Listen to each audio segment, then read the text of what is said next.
அன்பே சிவம் மனமே குரு என்றுணர்த்திய குருவே போற்றி.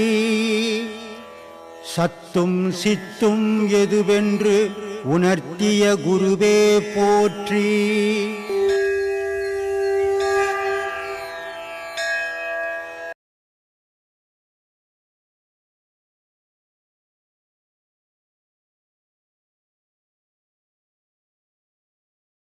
வாசின்றது வேற, மூச்சுன்றது வேற, ஆன்மான்றது வேற. இப்படி வேற வேறவா இருக்குது எல்லாமே. நான் எடுத்த உடனே வாசி யோகம் கொடுக்கணும். வாசின்னா என்ன அர்த்தம்? வள்ளலார் அழகாக சொல்கிறார். வாசி வாசி என்று பேசுகின்றார், வாசி என்ன பேசுகின்றார்னு. ஒரு மனிதனுக்கு வாசி ஆனால் அவன் போகணும்.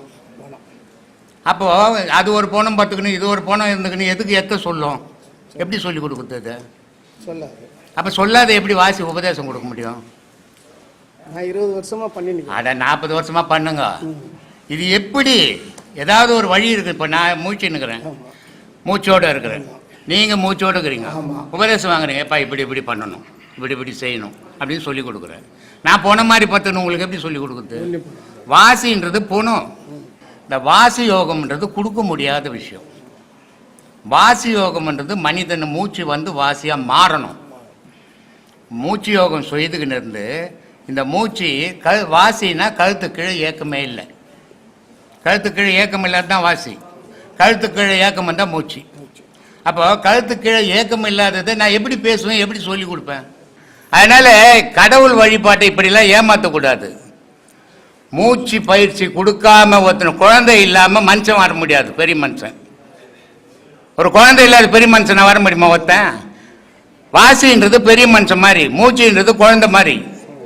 அந்த குழந்தை வளர்ந்தாதான் அது வாசியாக மாறும், பெரிய மனுஷனாக மாறும். அது மாதிரி மூச்சு யோகம் கொடுக்கணும். இந்த வாசி யோகம் கொடுக்குறேன்னு நிறைய இடத்துல இப்படி நடக்குது. அது எப்படி கொடுக்குறாங்கன்னு நமக்கு தெரியலங்க. நமக்கு அதை ஏற்றெல்லாம் தெரியாது. ஏன்னா வாசி யோகம் தெரிஞ்சால் தான் நான் அதெல்லாம் பண்ணுறதுக்கு. எனக்கு அதெல்லாம் தெரியாது. ஆரம்பத்தில் 4 மணி நேரம் உட்காருவேன். உட்காந்து அப்படியே ஏற்றுட்டேன். நான் குரு மத்தியிலேருந்து உச்சந்தல்லிக்கு வந்துச்சு. அவ்வளோதான், அப்படியே பண்ணின்னு போங்க. ஏன் இதை கெடுக்குறீங்க? என்ன ரொம்ப தொல்லை கொடுக்குது. அதுக்கு மாற்று வழி என்ன? மாற்று வழியே தேவை கிடையாது. தொல்லை கொடுக்கறதுக்கு தானே அந்த வழிக்கு போனீங்க. கடவுள் வழிபாடுன்றது சாதாரண மனுஷன் வாழ்க்கை ஒரு விதம், கடவுள் வாழ்க்கை ஒரு விதம். மனுஷ வாழ்வுலேருந்து மாறுபடுறது தான் கடவுள் வாழ்வு. கடவுள் வாழ்வில் போகும்போது பொய் பொருட்டு ஏமாத்தல் இதெல்லாம் உலக விஷயம், இதெல்லாம் மறந்து கடவுள் விஷயத்தை தேடுறது. கடவுள் விஷயத்தை தேடும்போது மனம் மாறும், மனத்துக்குள்ளே இருக்கிற செயல் மாறும், எண்ணங்கள் மாறும், நடவடிக்கை மாறும். இதெல்லாம் மாறுறதுக்கு தான் கடவுள் வழிக்கு வரும். ஆனால் அது மாறுபடும் போது எனக்கு இது வாங்க, எனக்கு தொந்தரவாக இருக்குதுங்கன்னா எதுக்கு அதுக்கு போனீங்க? இல்லையா, 19 2 மாசமா என்ன தொல்லை கொடுக்குது. அதுதான் தூங்க விட மாட்டேன். பாடம் பண்ணாதீங்க, சரியா போயிடும். 4 இடத்துல அதை நீங்கள் நினைக்காம இருந்தீங்கன்னா 4 அப்படியே குறைஞ்ச இறங்கிடும். அதுக்கு தான் வழி கேட்க வந்தேன். அதுதான் தானாகவே இறங்கிடும். நீங்கள் அதை நினைக்காதீங்க. ஊர் விஷயத்துக்கு வீட்டு விஷயத்தை மட்டும் பாருங்கள், கடவுள் விஷயத்துக்கிட்ட போகாதீங்க. போகாதுந்தால் தானாகவே கீழே இறங்கிடும். இறங்கி போச்சுன்னா அந்த உபதிரம் இருக்காது. அதனால் அந்த மாதிரி பண்ணுங்க. ரொம்ப நன்றி ஐயா. எனக்கு ஒரே ஒரு சந்தேகம். எல்லா மகான்களும் மேக்சிமம் இங்கே வந்து திருவண்ணாமலையிலேயே வந்து ஜீவசமாதி ஆகுறாங்க. பெரிய பெரிய மகான்கள்லாம் அங்கே தான் இதாகிறாங்க. சரி, அது திருவண்ணாமலையில் அதிகமாக வந்து இதாக என்ன காரணம் சார்? நீ கூட போய் அங்கே ஆகிடு. யார் தட்டாங்க? இல்லை சாமி, கேட்டேங்க சாமி. வேலை அங்கே தான் வேலை. நீ எப்படி எப்பவுமே, அதனால தான் நான் பல வீடியோக்களில் சொல்கிறேன். ஒரு பெரிய பணக்காரங்கிறான், என் வீட்டு பக்கத்தில் ஒரு பெரிய பணக்காரங்கிறான். அவனுக்கு 4 கப்பல் இருக்குது, 2 ஏரோப்ளேன் இருக்குது. எனக்கு மழை பெஞ்சால் ஒழுகுது குடிச்ச. ஆனால் நான் பேசுறதெல்லாம் வரவும் போகிறவங்கலாம் அந்த பணக்காரனை பற்றியே பேசிங்கிறேன். அவருக்கு 4 கப்பல் இருக்குதுங்க, 2 ஏரோப்ளேன் இருக்குதுங்க, அவர் கோடிக்கணக்கில் பணம் வச்சுக்கிறேன். நான் என்ன வச்சுக்கிறேன்னு யோசிக்கிறதே கிடையாது. மழை பெஞ்சால் ஒழுகுது என் வீடு, படுக்க இடம் இல்லை. இந்த பாழா போன மனம் இருக்குது, அது உலகத்து மேலேயே கண்ணாக்குதை தவிர தான் என்ன செய்யறோன்னு யோசிக்கிறதே கிடையாது. அவரு சித்தர்லாம் ஜீவசமாதி அடை, நான் எப்படி ஜீவசமாதி அடைக்குதுன்னு நீ தேடணுமே தவிர அவர் ஏங்க அறிஞ்சாருன்னு கேட்க போகிறதுக்கு எப்படி கேள்வி இது? அறியாமை இல்லையா அது? நீ அடையிறதுக்கு எப்படி அடையணும்? ஒருத்தன் பணக்காரன் ஆனா நான் எப்படி பணக்காரன் ஆகணும்? அதுக்கு வழி தேடு. பணக்காரனை பத்தி பேசிட்டீன்னு நீ இன்னும் பிச்சைக்காரனை போடுவிய? என்னமோ கேக்குறீங்க. எல்லா பெரிய கோயில்கள்லயும் 1000 கால் மண்டபம் இருக்குல்ல, ஆமா. அர்த்தம் என்னங்க சார்? உன் உடம்புல இருக்குது அது, அதனால அங்கே அடையாளமா வச்சுக்குது. அது ரொம்ப நாள் அந்த சந்தேகம். அதான்பா உன் உடம்புல இருக்குது. சரி சார். அந்த எல்லாமே கோயில். அதான் சொன்னா, ஊன் உடல் ஒரு கோயில், உள்ளம் ஒரு ஆலயம், கள்ள புனல் நீக்கி கருத்தோடு இருப்பவருக்கு தெல்ல தெளிவான பரஞ்சோதி தோன்றுமேன்னா. வாயே வாசப்படி தலையே கோபுரம்னா. கோவிலுங்க கட்டிக்குத அதனுடைய பேட்டர்னே மனுஷன்தான். மனுஷனை வச்சு தான் பேட்டர்ன் பண்ணியிருக்குதுங்க. அதனால் அந்த உன் உடம்புல என்ன ஆகுதோ அங்கே தான் அதுதான் அங்கே செய்து வச்சுக்குது. நீ என்ன பண்ணுற? அந்த சபதியை கூப்பிட்டு கேட்கணும், இது ஏன் 1000 கால் வச்சா 500 கால் வச்சா என்ன ஏன்னு போய் கேளு. என்கிட்ட வந்து கடவுளை பற்றி சொல்கிற விஷயத்தில் போய் 1000 கால் மண்டபம் என்னத்துக்கு, அந்த கோயில் என்னத்தை கட்டினான்னா நான் என்ன சொல்கிறது உனக்கு? பயங்கரமான அறியாமையில் இருக்கிற பொழுது நீ உன்னை பற்றி தெரிஞ்சுக்கணுன்னு விரும்பல. நீ உலகத்தை பற்றி தெரிஞ்சுக்கணும்னு விரும்புகிற. உலகம் இருக்க நீ இருக்க மாட்டேன், ஞாபகம் வச்சுக்கோ. பாடம் உபதேசம் கொடுத்தோன்னா அவங்கள போய் உள்ள தியானம் பண்ண சொல்லுங்க, பாடம் பண்ண சொல்லுங்க. பாடம் பண்ணால் தான் அதை எப்படி செய்தாங்கன்றது அவங்களுக்கு ஞாபகத்தில் நிற்கும். அதுக்கப்புறமா சாப்பாட்டுக்கு அனுப்புங்கன்னு சொன்னேன். ஏன்னு சொல்கிறேன்னா, எல்லாருமே உடலுக்குள்ளே 3 பொருள் இருக்குதுமா. இடுப்பில் அம்பாள் என்ற சக்தி நெருப்பாக இருக்கிறான். வயிற்றில் மகாவிஷ்ணுன்ற கடவுள் காற்றாக இருக்கிறான். உச்சியில் சிவம் என்ற கடவுள் ஓசையாக இருக்கிறான். இந்த முப்பொருள் சேர்ந்ததுன்னா நம்ம கடவுளோடு சேருவோம். இந்த முப்பொருள் பிரிஞ்சு இருக்கிற வரைக்கும் நம்ம மனுஷனாகவே வாழ்வோம். அப்போ மகானுக்கும் மனுஷனுக்கும் என்ன வித்தியாசம் அப்படின்னா, மனுஷனாகவே இதை 3ஐயும் சேர்க்க முயற்சி பண்ணாமே செத்து போயிடுறான். ஆனால் மகான் என்ன பண்ணுறான், இந்த 3ஐயும் சேர்த்து பிரித்து சேர்த்து கடைசியில் போகும்போது 3ஐயும் சேர்த்த உடனே அது எங்கேருந்து உருவாகி வந்ததோ அதிலே போய் இணையுது. அதுதாம்மா முக்தி, மோட்சம். இங்கே போய் நீ செவுத்தாண்ட ஊந்து கும்பிட்டோ, கோயிலில் போய் ஊந்து கும்பிட்டோ, எங்கே போய் கும்பிட்டினாலும் ஒரு பயணம் தராது. நேற்று கூட பார்த்தீங்களா, 2 கிறிஸ்டின் வந்து உபதேசம் வாங்கினாங்க. அவர் உபதேசம் வாங்கி தடியாக ஒருத்தர் மீசக்கார ஒருத்தர் உட்காந்து பாருங்க, கிறிஸ்டின். அவர் அந்தோனி ஜெபராஜ் கிறிஸ்டின். இவங்கெல்லாம் 12 வருஷமாக வந்துன்னுக்குறாங்க எங்கூட்ட. இப்போ அவர் வந்து உபதேசம் வாங்கி கிட்டத்தட்ட ஒரு 2 வருஷமாக போயிடுச்சு. இப்போ என்ன பண்ணிட்டாரு, நேற்று அவர் சம்சாரமாக வந்து உபதேசம் வாங்கினாங்க. அப்போது போய் நீ எந்த மதத்தில் கும்பிட்டினாலும், எல்லா மதமும் சொல்கிற பொதுவாக எந்த மதமும் உயர்ந்ததில்லை, எந்த மதமும் தாழ்ந்ததில்லை. எல்லா மதத்துலேயும் ஒரு புனித தன்மைக்குது. ஆனால் அந்த புனித தன்மைக்கு மனுஷன் போகிறது இல்லை. இவன் வசதிக்கு எதுவோ அதோட வாழ்வுபட்டுட்டு வந்துடுறான். அதனால் உண்மை தெரிஞ்சுக்கிறதே கிடையாது. பைபிளில் எல்லா ரகசியமும் இருக்குது, குரானில் எல்லா ரகசியமும் இருக்குது, பகவத்கீதையில் எல்லா ரகசியமும் இருக்குது, சிவபுராணத்தில் எல்லா ரகசியமும் இருக்குது. ஆனால் மனிதன் அதுக்குள்ளே போக மாட்டேன்றான். இவனுக்கு வாழ்க்கைக்கு எது தேவையோ அது வரைக்கும் எடுத்துன்னு வரதால இவனுக்கு உண்மை தெரியாமையே போயிடுது. ஆனால் எங்கே போய் சும்மா கும்பிட்டினாலும் பகவத்கீதையில் கடவுள் இருக்குதா? இல்லை. பைபிளில் கடவுள் இருக்குதா? இல்லை. குரானில் கடவுள் இருக்குதா? இல்லை. ஆனால் கடவுளை பற்றி இருக்குது, கடவுள் இல்லை. கடவுள் உனக்குள்ளே இருக்கிறான். இதை தானே நான் சொல்லிங்கிறேன். அப்போ உன்னை தேடினா நீ கடவுளை தெரிஞ்சுக்கலாம்.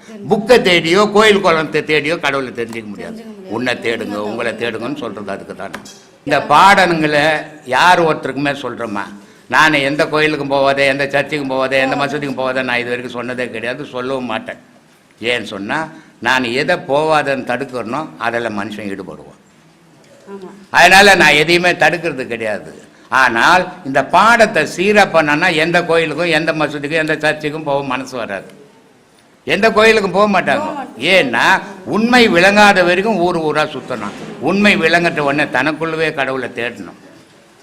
அப்போது தான் கடவுள். தான் இல்லைன்னா கடவுள் ஏதுமா? கடவுள் என்ற ஒரு பொருளே கிடையாது. அப்போ நம்ம தான் கடவுள், நமக்குள்ளே தாங்குது. அதை தேடி எடுக்கிறது தான் சிரமம். அதுக்கு ஒரு குரு வேணும். அதை தான் சொல்லி கொடுத்துன்னுக்குறோம். அந்த சொல்லி கொடுத்த பிறகு பயணம் பண்ணிங்கன்னா கண்டிப்பாக அதை அடைவீங்க. உண்மை போய் தெரிஞ்சு போச்சு இல்லை. இப்போ அதுக்கு முன்னே எது கடவுள், எது நிஜம், எது பொய் ஒன்றும் புரியாது. அவர் சொன்னார் இது கடவுள்னு, இவர் சொன்னார் இது கடவுள்னு, அவர் சொன்னார் அது கடவுள்னு. ஆனால் கட்சியில் எதுவுமே கடவுளாக இருக்காது. நீ தான் கடவுள். 5வது பாடம் வாங்கி செய்துட்ருக்கேன். சாமி ஒரு 2 சின்ன கேள்வி. சொல்லுங்கள். நம்ம யோக பாதையில் வந்து மூலாதாரத்தில் வந்து அம்மா பக்கத்தில் வந்து பிள்ளையா இருக்கிறாரு. அப்புறம் வந்து ஞானத்தில் வந்து அம்மாவுடைய பிள்ளையை கூப்பிட்டு போய் சிவனோட சேர்த்துறாங்க. அப்போ அவர் விக்னேஸ்வரராக மாறிடுறாரு. ஆனால் வந்து முருகன் வந்து சிவபெருமானோட நெற்றிக்கண்ணில் சூட்சமங்கலேருந்து முருகன் பிறக்கிறாரு. அப்புறம் கந்த சஷ்டி நடக்குது. கந்த சஷ்டி முடிஞ்சு இந்த முருகன் எங்கே சார் போகிறாரு? கந்த சஷ்டி முடிஞ்சவொடனே முருகன் எங்கே போகிறாரு? அவர் அவதார புருஷனா சார்? அவதார புருஷனா முருகன்? இறைவன் இந்த உலகத்தில் எந்த செயல் செய்ய வந்தாலும் அவனுக்கு ஒரு வடிவம் வேணும். எல்லா சாமியும் சக்தி அவதாரம் நிறைய இருக்குது. விஷ்ணு நிறைய அவதாரம் எடுத்துக்கிறாரு. அவதாரமே எடுக்காமல் ஒரு தெய்வம் இருக்குதுன்னு சொன்னால் அது சிவபெருமான் தான். ஆம்பளைக்கு யாராவது பிறந்தன்னு சொன்னாங்கன்னா 2 பேர் தான். யார்? ஒன்று முருகன், ஒன்று ஐயப்பன். மற்ற எல்லாரும் பொம்பளைக்கு பிறந்தவங்க தான். இவங்க 2 பேரும் தான் ஆம்பளைக்கே பிறந்தவங்க. நெற்றிக்கண்ணில் சிவபெருமானுக்காக பிறந்தோம், சிவபெருமான் மூலியமாக பிறந்தவங்க. அப்போ அவங்க மட்டும்தான் ஆண்மகன், நாம் எல்லாரும் பெண்மகன் தான். அப்போ மூலாதாரத்தில் அம்பாள் இருக்கிறா. அந்த அம்பாளை பாதுகாக்கிறதுக்கு பிள்ளையார் இருக்கிறாரு. இந்த முதுகுத்தண்டுன்றது முருகனாக இருக்கிறாரு. அப்போ எங்கே சாமி போகிறது அப்படின்னு சொன்னால் இந்த அம்பாள் புருவ மையத்தில் அந்த சித்தம்பரம்ன்ற அந்த புருவ மையத்துக்கு நாம் அம்பாளை கொண்டு போய் இறைவனோட கலக்கணும். இறைவனோட கலக்கிறது எப்படின்னா, இங்கே இருக்கிற முருகனும் முதுகுத்தண்டு, இங்கே இருக்கிற பிள்ளையார், மூலாதாரத்தில் இருக்கிற பிள்ளையாரும் முதுகுத்தண்டாக இருக்கிற முருகனும் 2 பேரும் சேர்ந்து தான் அம்மையும் அப்பனை கொண்டு போய் சேர்க்கணும். சேர்க்கும் போது என்ன ஆகும்? பிறவி பிணின்றது தீரும். சேர்த்ததுக்கப்புறம் என்ன ஆகும்னா இது ஒன்றா ஒடுங்கி போய் நின்றோம். அப்போ முருகன் எங்கே போகிறாருன்னா, முருகன் சிவத்தோடு அடக்கமாகறார், ஒடுங்கி போகிறார். அந்த சிவத்திலிருந்து வந்த முருகன் தன்னோட செயல் எல்லாத்தையும் செஞ்சு முடித்த உடனே திரும்பவும் அவனே சிவமாக மாறி நிற்கிறான். இன்னும் ஒரு கேள்வி சார். ஐயா வந்து ஒரு வீடியோ போட்டிருந்தாங்க, சிவன் என்பவர் யார் அப்படின்னு சொல்லி சிவனை பற்றி ஒரு ஸ்கிரிப்ட் வந்து எழுத வேண்டி டைரக்டர் செல்வா விஜயோட சித்திமையை வந்து கேட்டாப்புல ஒரு வீடியோ போட்டிருந்தீங்க. ஆனால் வந்து சக்தி உருவான கதைன்னு சொல்லலை சாமி, அதை எங்களுக்கு சொல்லணும் சாமி. அதெல்லாம் இறைவனால் மட்டும்தான்மா சாத்தியம். சிவன் யாருன்றதுக்கு இந்த உலகத்தில் எவ்வளோ விதமாக சொல்லியிருப்பாங்க. ஆனால் ஐயா அதுக்கு எடுத்துன்னு வந்த ஓமான மாதிரி யாருமே சொல்லவே இல்லை. ஆனால் இன்னொரு பாட்டும் இருக்குது, எப்போ சொல்லுவாருன்னு தெரியல. கூட சீக்கிரம் வரலாம், யார் மூலிமா வரும்னு தெரியல, தெரியல. அது யாருக்கு அந்த கொடுப்பணும்னு தெரியலம்மா. கண்டிப்பாக நடக்கும். அந்த வழியை வரும்போது சக்தியோட வடிவமும் அங்கே வெளிப்படும். சரிங்களா? கண்டிப்பாக நடக்கும். கண்டிப்பாக நடக்கும். ஆத்மா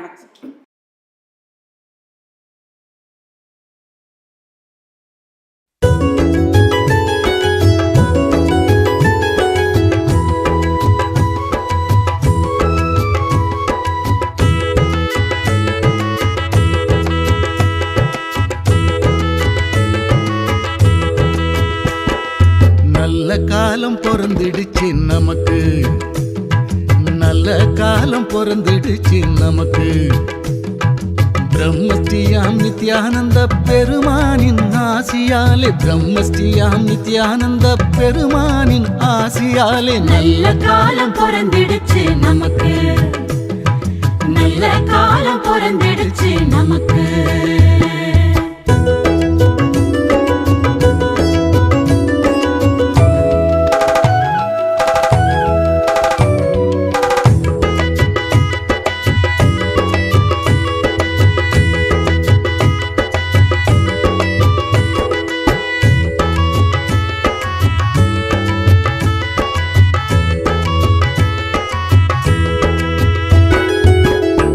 வந்தோம் உள்ளத்திலே திருப்பம் வந்தது, கூடி வந்தோம் குடும்பத்திலே குறைகள் தீர்ந்தது.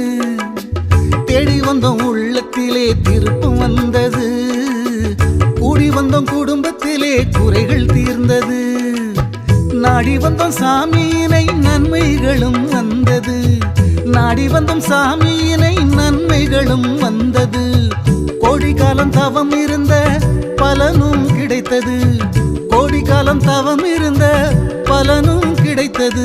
பூமி எங்கும் சுத்துதுங்க சாமியோட பேச்சு, போலி வாக்கம் பற்றி தங்க உலகம் முழுக்க பேச்சு. வாங்க வாங்க பக்தர்களே, போலி வாக்கம்